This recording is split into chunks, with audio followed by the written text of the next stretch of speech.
Misalnya, mie instan di kita jauh lebih enak daripada mie instan yang ada di negara lain. Kenapa coba? Karena Kenapa? kandungan monosodium glutamatnya itu lebih banyak gitu kan. Oh, Penyedapnya lebih banyak. Luar Oke. biasa. Jadi we garing gitu kan. Jadi banyak yang sakit. Padahal labelnya halal.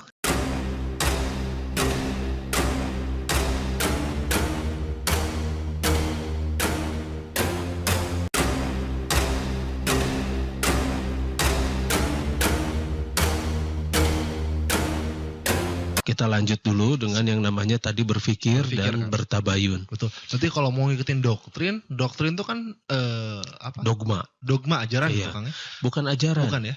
Bukan hanya sekedar ajaran. Bukan hanya sekedar. Tapi perintah ke dalam alam bawah sadar. Oke. Doktrin itu perintah ke dalam alam bawah sadar. Dogma juga itu perintah ke dalam alam bawah sadar. Jadi kita yang selama ini selalu menerima doktrin dan dogma, pasti disuruh berpikir mentok. Ya masalahnya begini, Sang Maha Pencipta kan memberi pilihan. Iya, oke. Sok, aku tidak akan berubah nasibmu kalau kamu tidak berusaha, begitu kan? Iya. Kan Sang Maha Pencipta Allah itu tidak akan berubah nasib satu kaum. Allah tidak akan berubah nasib kaum kalau misalnya kaum itu tidak berusaha gitu kan. Berarti Sang Maha Pencipta sudah memberikan pilihan pada kita. Kalau misalnya sudah memberikan pilihan, sudah waktunya kita untuk berpikir, untuk memilih. Iya, untuk memilih mau yang mana begitu kan. Karena semua pilihan-pilihan itu wajib kita pikirkan dengan baik agar kita memilih yang baik begitu loh. Ya satu contoh lah, ketika kita melihat suatu hal yang halal, misal gitu kan. Tapi kenapa halal itu belum tentu toyib? Toyib itu baik Kang maksudnya? Iya, toyib itu baik untuk tubuh. Toyib itu baik, pantas gitu kan, untuk tubuh. Soalnya halal belum tentu toyib gitu kan. Contohnya lihatlah sekarang junk food. Itu kan labelnya halal ya. Iya. Tapi pada kesehatan itu nggak bagus kan. Iya. Nah kecuali kalau kita sudah punya anti racun. Kan? Nah, itu lain lagi.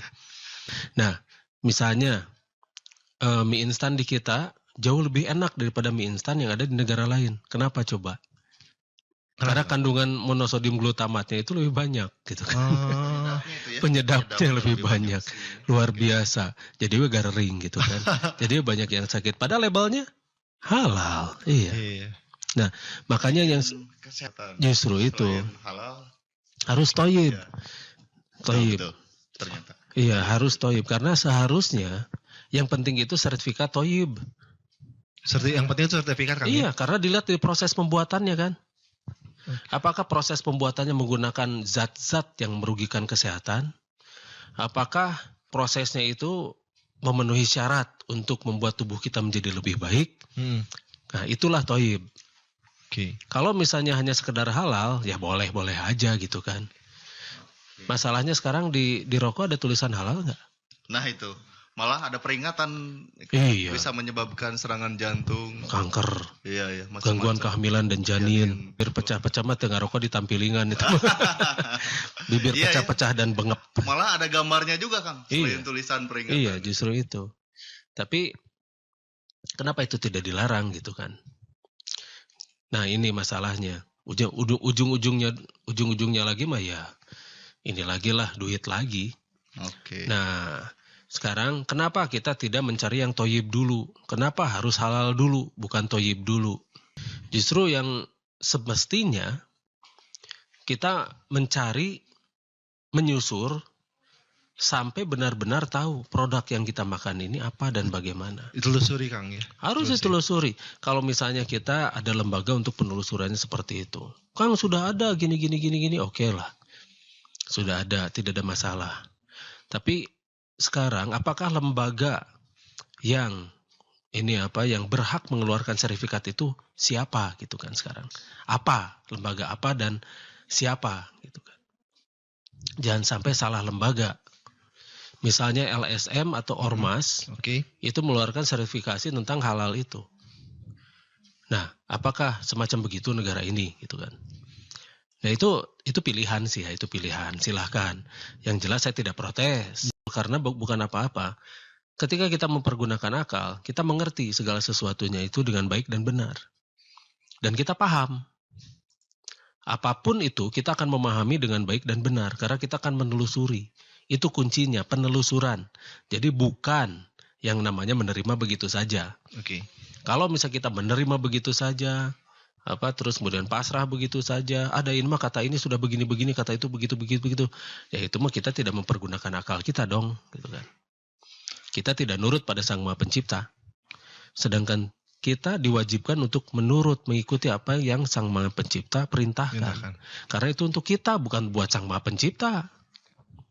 Bukan buat Allah lah kasarnya, kan itu buat kita, buat kebaikan kita juga.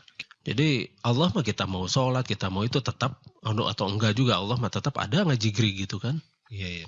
Tidak akan luluh lantak, tidak akan hancur, tidak akan ini. Iya. Maha kuasa, Maha tidak membutuhkan Kang ya. Tidak butuh itu. Tapi kenapa kita harus berdebat soal itu gitu loh. Kenapa kita harus berdebat urusan yang nanti akan ditanya juga secara pribadi, bukan kolektif. Jadi kayak ginilah, iblis tidak akan disalahkan nanti ya. Tetap kita akan masuk neraka kalau misalnya kita tidak beres gitu kan. Tidak ada bilang begini, ya Allah aku kan gini-gini tuh digoda iblis. Gak akan ada yang begini, oh kasihan sekali kamu digoda iblis, ayo masuk surga yuk, iblis kamu nakal. Enggak kan? Oke. Enggak seperti itu. Iya, enggak seperti itu. Tetap aja karena kita tidak berpikir, kita tidak mempergunakan akal, tetap saja kita terhukum. Nah, sekarang pertanyaannya, apakah kita sudah berusaha untuk menelusuri hal-hal yang sebenarnya itu? Apakah kita hanya menerima begitu saja?